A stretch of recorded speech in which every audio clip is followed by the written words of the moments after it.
Hey guys, welcome back to another Skyrim mods video. Today we got some more new mods that you might just have to add to your mod list, even if it means breaking your save and having to start all over, because they might just be that good. But before we get into it, make sure you hit that like button down below and subscribe to the channel, but only if you end up enjoying the video. Otherwise, let's dive right in. Starting us off is a new creature mod called Dryads, which is another expansion on Mihail's series. These Dryads are very similar to spriggans that you already see in Skyrim, but the way that they look is completely different. So just by that, I like to look at them as if they're an expansion on the spriggans rather than being a completely new creature. Usually in monster games you're more likely to run into a Dryad than you are a spriggan anyway, so it's kinda nice that they got added into Skyrim, without being super huge breasted. But I mean, it is still human shaped, so I wouldn't be surprised if someone found a way. At base, there are 3 variants for these Dryads, and you can also summon them with the new spells added to the game alongside these, which actually go for a good price in stores if you aren't a conjurer.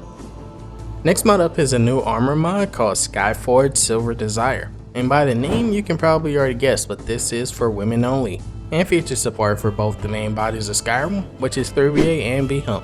It also says SOMBody, but I feel like that's not a real thing and just a troll. But let me know down in the comments if that's real. This outfit comes in 2 variations. There's the red and then there's the black.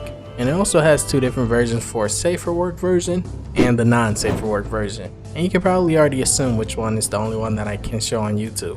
But you can check out the mod page for the other. But if you have that type of content blocked, then the link won't load anyway, until I can even link it.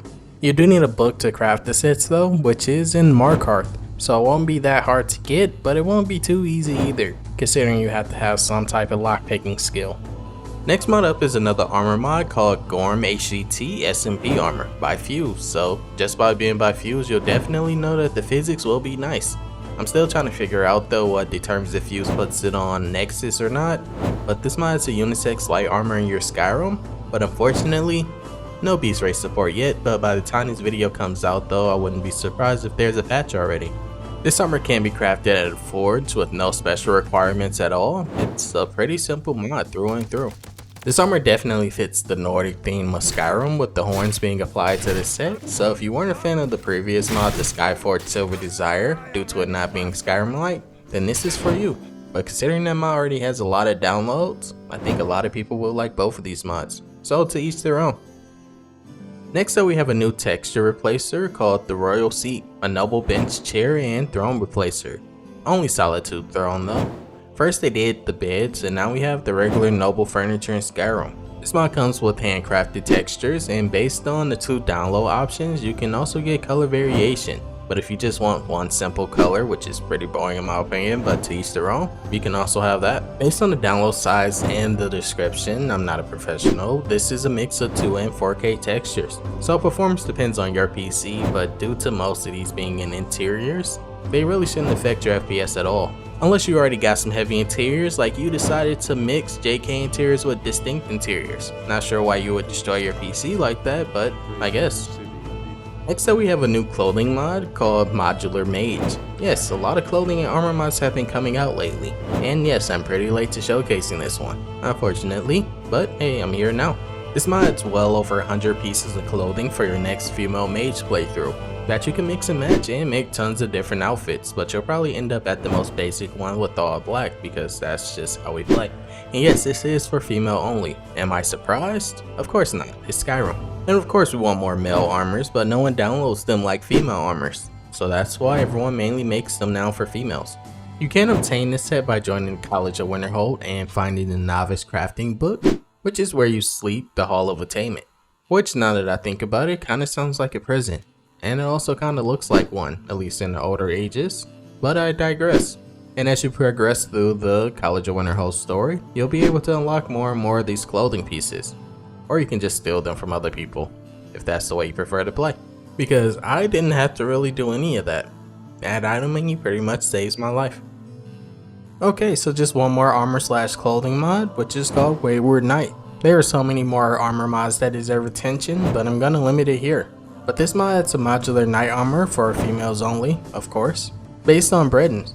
And based on the size being nearly 1 GB before you download, you bet you're going to get some highly detailed sets with this. With this armor being so modular, you can also mix and match different color variations for the night set, or just completely match to get that complete knightly look. I'm pretty sure knightly is a word, I've heard it somewhere. But I do want to point out that there can be some not safe for work parts to this because it is so modular, so you can equip pieces and not the other. But if you end up seeing something that you never wanted to, that is your fault. What's different about this armor though from other armor mods in the showcase is that you don't have to wear the armor parts. Those are modular, so you can wear the clothing parts and turn it into a casual outfit that you will wear into a city. And this is the type of mod that makes me realize that I am easy to impress. But what's also different about this set is that it has to be found at the entrance of the Cracked Tusk Keep. Well, it's not exactly inside the Cracked Tusk Keep, but it's near it. And there are 2 chests, one has the color variants and one has the armor. Up next we have a new mod called Lollygaggin, Vanilla Guard Armor Replacer. I feel like this one shouldn't count as an armor mod because it's only for guards, but I could just be coping. But this mod replaces all the guard armors with a mix of Nord guard armors with vanilla. The guard armor I'm currently using is my own mod, but this one is starting to grow on me a little. It's pretty simple though in its approach. There isn't really anything super fancy going on here. You can pretty much choose what you want and what you don't want, so you can have actual diversity in your cities. I personally prefer more of a vanilla look of guards, but you might like this, so I would definitely recommend giving it a try. Next up is a newer mod called Sconces Of Solitude, which basically replaces those piles of charcoal, for lack of better words, around Solitude that you see just laying on ledges for no reason. Pretty cheap for what's considered the capital of Skyrim now, since Windhelm is considered fallen. But now this mod replaces those with actual sconces that they can sit in. At first I was calling these scones, but then I had to remember that it's not scones, they're sconces. The only unfortunate part about this mod is that because it is so new, the fire color will be different from if you use Embers XD like me. But because Mindflux updates that mod so frequently, I would expect the patch to be out probably by the time I release this video. Next up is a mod called Stress and Fear, which is a new sanity system. The more your character is hit and the more bar fights you get into, the more stress your character will gain. So basically, if you suck at combat, your character will always be stressed out. This mod isn't very intrusive, it won't change up your game completely where you have to revolve around it if you're making a mod list, but it will make your character feel more alive now.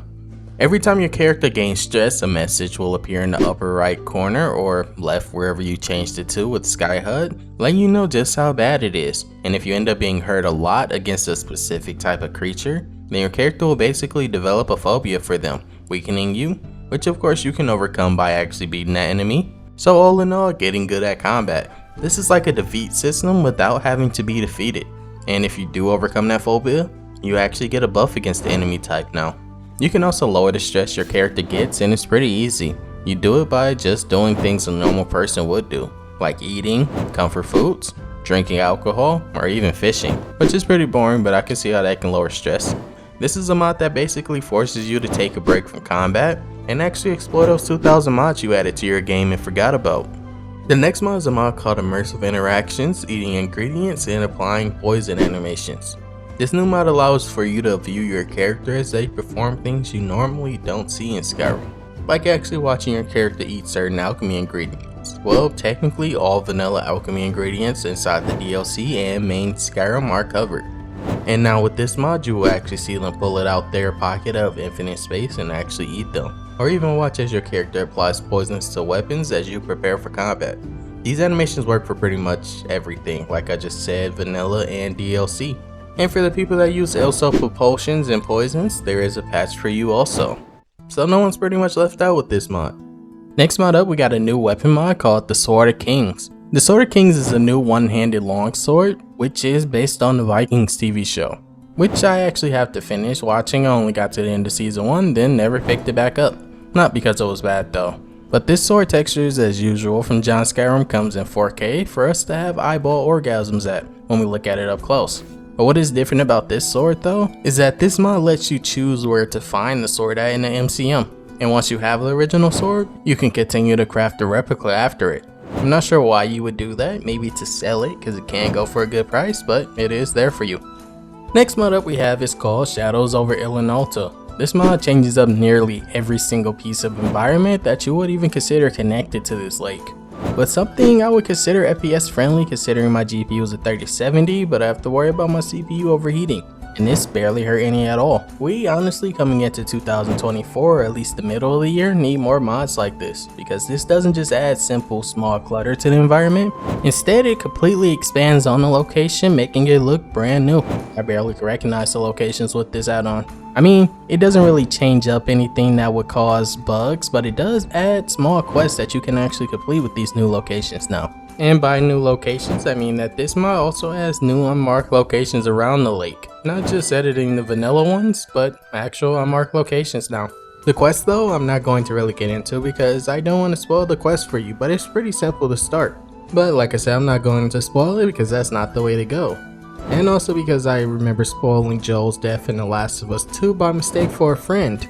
He was kind of hiding in the PlayStation chat, and he was never the same after that. Well, yeah, either way, that was it for today, guys. Let me know what you thought down below in the comments. I know I did a lot of unusual mods this time, like a lot of armor mods. But, like I said, let me know which one was your favorite down below in the comments. And as of right now, I hope you all have a great rest of your day. Peace and love, guys.